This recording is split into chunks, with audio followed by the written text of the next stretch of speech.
Olá, seja bem-vindo à sua aula número 11 do MFV, que é o Mapa de Fluxo de Valor dentro da seção Situação Atual. O mapa de fluxo de valor é uma ferramenta bem completa e mais complexa também para você entender e mapear o seu processo. Pode ser que você use ela. Nas análises que eu faço, eu uso muito pouco o MFV. O MFV ele é para quando tem grandes transformações. Então eu vou transformar todo o meu processo. Então eu faço o MFV e junto com uma equipe se define o estado futuro e um plano para sair do estado atual para o futuro. Pode ser que você tenha uma necessidade de fazer isso. Sei lá, de repente você tem um problema aí de problema é você tem que reduzir o work in process, estoque em processo que você tenha. E o mapa de fluxo de valor, ele vai te ajudar a entender aonde estão os desperdícios, aonde que geram os maiores estoques. Então essa ferramenta ele vai te ajudar. No entanto, pelo grau de complexidade que ela tem, complexidade que eu digo é você precisa entender a simbologia, como fazer e tudo mais. Eu vou passar aqui um básico, e depois eu sugiro que você busque mais informações, inclusive vou dar a indicação de um livro bem legal que vai te ajudar a fazer, porque este cara específico, ele merece um treinamento dedicado específico para ele, que eu estou até pensando em fazer futuramente. Mas vou te passar aqui para você entender e conhecer o mapa de fluxo de valor, caso você não conheça. Bom, esta daqui é a cara de um MFV, com alguns símbolos dos quais você pode usar. Então, esse daqui é de um estado atual de um processo que tem furo, solda, e monta alguma coisa, tá? E aqui nós temos um processo com 6 etapas. Como é que ele funciona aqui? Esse mapa, todo mapa, né? Ele traz o fluxo de material, que é da esquerda para a direita, e ele traz o fluxo de informação, que é da direita para a esquerda. E assim roda o circuito e é assim que uma empresa funciona. O fluxo de matéria-prima e o fluxo de informação.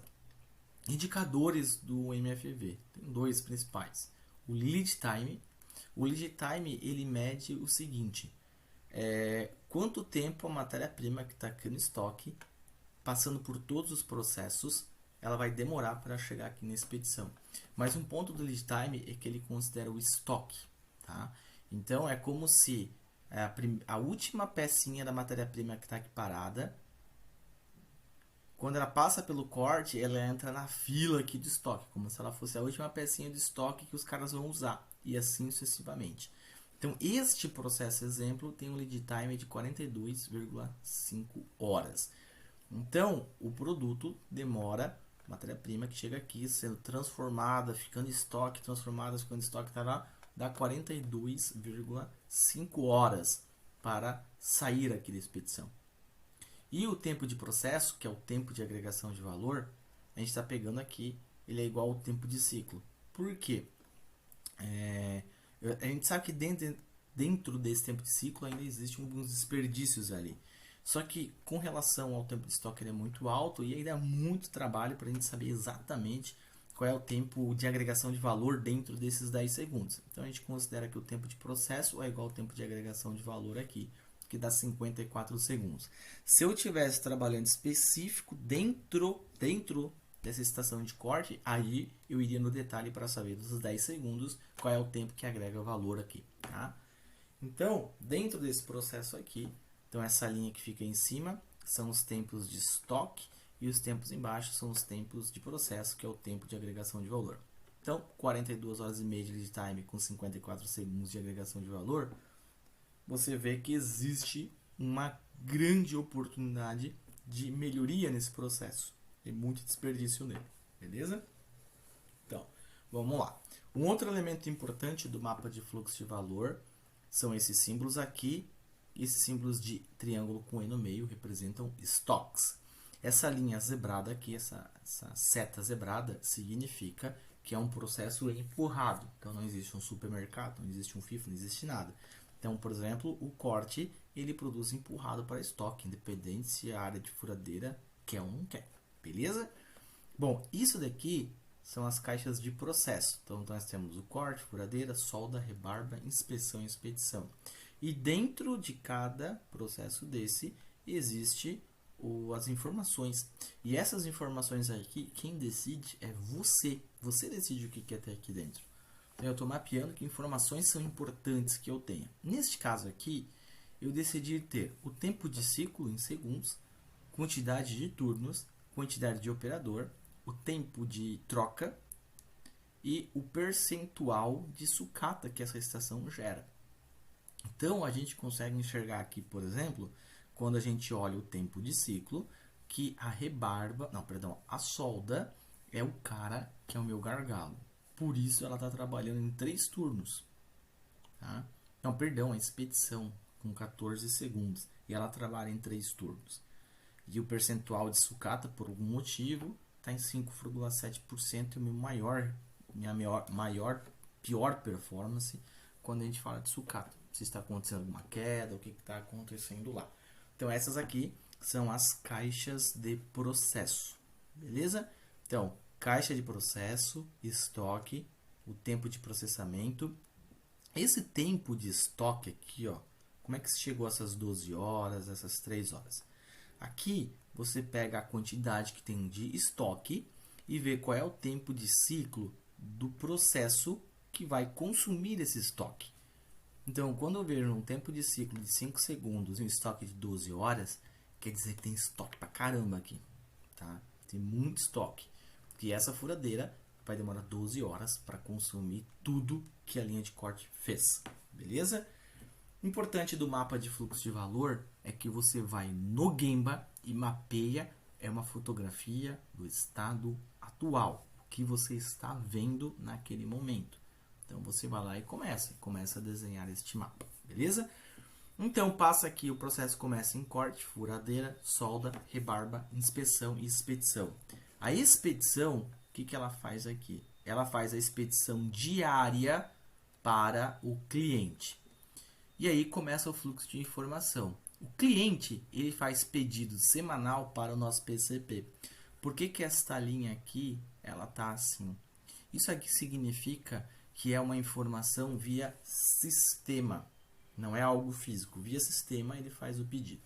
E o PCP, então, chega pedido semanal, ele faz o pedido de compra semanal por fornecedor, também tudo via sistema. E o nosso fornecedor entrega 3 vezes por semana, apesar de o pedido ser semanal. E hoje de matéria-prima, tem 24 horas de matéria-prima aqui. Beleza? Fechou? Tranquilo. Bom, e o seguinte, o PCP aqui, ele faz o que é essa linha cheia aqui? Ele faz a programação e ele entrega uma programação com papel físico para cada departamento aqui. Então, para cada departamento chega a sua programação. Então, não tem um processo que vai puxando, cada um recebe a programação. E o corte, por exemplo, pega a programação e vai produzindo para estoque. E a furadeira vai consumindo, enfim, não existe algo puxador aqui, né? Então, mesmo se a furadeira der um problema de manutenção, fique 8 horas parada, o corte vai continuar produzindo a programação dele, vai produzir para estoque. E assim sucessivamente. E assim funciona este fluxo aqui que eu estou desenhando com este lead time e tudo mais. Então, com o estado atual, depois lá na frente a gente vai discutir um pouquinho como é que se debate isso daqui para se fazer o estado futuro. Então, essa aqui é uma noção básica para você entender o mapa de fluxo de valor, para que você conheça essa ferramenta, que é uma ferramenta bacana e é importante que você só vai aprender ela fazendo. As primeiras vezes é muito difícil, falta informação, às vezes as pessoas não têm e você vai atrás. Cara, assim, é complexo, tá? Não é tão simples. Precisa todo um planejamento, pessoas envolvidas, para você fazer um mapa realmente muito bem feito.